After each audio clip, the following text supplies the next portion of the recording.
Halldór, sigur í fyrsta leik í undanúrslitum. Hlýtur að vera svolítið sáttur núna?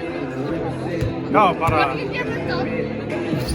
erfið sigur bara. Við unnum fyrir þessum bara og kannski hvernig við komum út í fyrsta leikluta og svona svolítið skópa þetta og bara halda áfram og þannig já, bara flott að byrja 1-0 og halda heimavellinum, það er mikilvægt.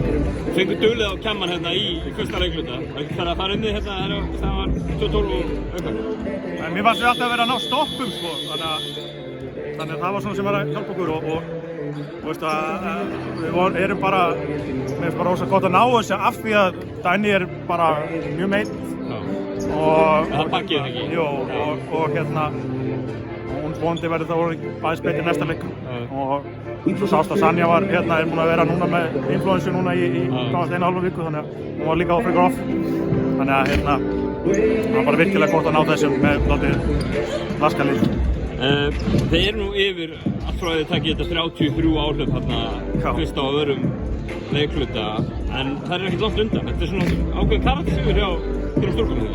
Jú, bara einmitt, að halda áfram. Sóknarleikurinn var rosalega slappur hérna hjá okkur en ég held að það sé náttúrulega fyrsta sinni vetur sem við vinnum á varnarleiknum. Við teljum okkur vera mikið sóknarafl og þegar vantar allan hægri vænginn eða orðið þannig hjá Sönju sko þá hérna og hún hafi stigið upp hérna alveg rosalega í lokin sko þá telja okkur rosalega gott að vinna þegar hún er að hafa oftar sko. Ykkar besti leikmaður, mögulega besti leikmaður deildarinnar svona fyrir því hvernig spyr kannski fær hérna reikin undir húsi hérna undir lokin og það vantar leik banni í næsta leik. Já, það held ég alveg alltaf líkur því. Það er ákveðin brekka fyrir?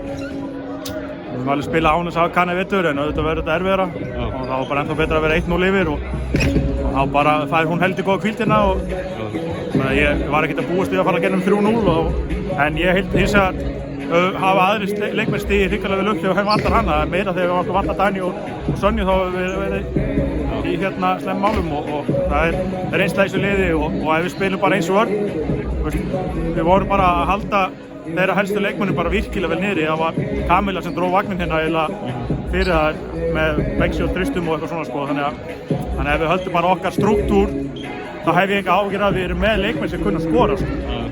Og hérna við bara reynum að finna lausnir á því og hérna ég bara vona innilega að þetta hafi bara verið rétt hérna sem ég býst alveg við, þetta er alveg topp dómarir hérna sem eru að dæma og hérna maður treysti þeim bara til að taka þessu ákvörðun. Ég er sorglegt að sjá þetta svona alveg til lokin sko af því að hún virkilega var engin ásetningur í þessu og hún að ætla að brjóta sko þannig að og líka nánast komnum með leikinn. Já, þetta er svona alltaf hugafarið hennar, hún er aldrei að fara að bakka niður og veist hún er passífnitt leikmaður og mikið kraft og hérna þannig að það er ekki ég er svona líst stundum blænda auga þegar hún er á öskrandi hérna á vellinum af því að hún er bara passífnitt og hún kemur sterk inn í þriðleik og vonandi bara í toppmálum með 2-0 yfir sko. Frábært, takk fyrir. Takk hérlega.